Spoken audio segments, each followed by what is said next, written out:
इमली की चटनी की बहुत ज़्यादा रिक्वेस्ट आई आप लोगों की, तो मैंने सोचा ये इमली जिंजर सॉस जो है ना, जो हर घर में बड़ी खाई जाती है रमज़ान के महीने में चाट पे फलों के साथ, तो मैंने कहा चलो इसको घर में बनाते हैं। इतनी ज़बरदस्त ये सॉस बनेगी ना कि जब सारे खाएंगे ना पकौड़ों और भलों के साथ, तो कोई कह नहीं सकेगा कि आपने घर में बनाई है। तो चलें जी इसको बनाते हैं।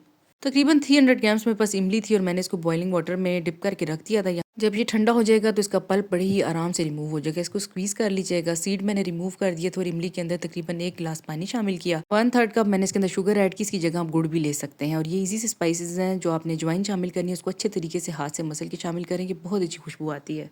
उसके बाद ये अदरक पाउडर या सूंठ पाउडर जो भी आपको अवेलेबल हो इजीली मिल जाए, ये 1 टीस्पून से ज़्यादा आपने नहीं डालना। बहुत ही अच्छा और स्ट्रॉन्ग सा इसका फ्लेवर आता है और बहुत ही मज़े की ये चटनी बनती है। अगर आप स्किप करना चाहें तो स्किप कर दीजिए। 2 से 3 चम्मच कॉर्नफ्लावर को पानी में मिक्स करके मैंने ऐड किया, इतना कि ये थिक हो जाए, और जितना आप थिक रखना चाहें रख लें। उसके बाद ये ठंडा हो जाएगा तो आप इसको बाउल में रखें। फ्रिज में आराम से 2-3 हफ्ते निकाल लेती है। जब आपने इसको यूज़ करना हो ना तो 30 सेकंड के लिए माइक्रो कीजिएगा, ये उसी तरह फ्रेश हो जाएगी। इस रेसिपी को भी ज़रूर ट्राई कीजिएगा, मुझे फॉलो कीजिएगा। अल्लाह हाफिज़।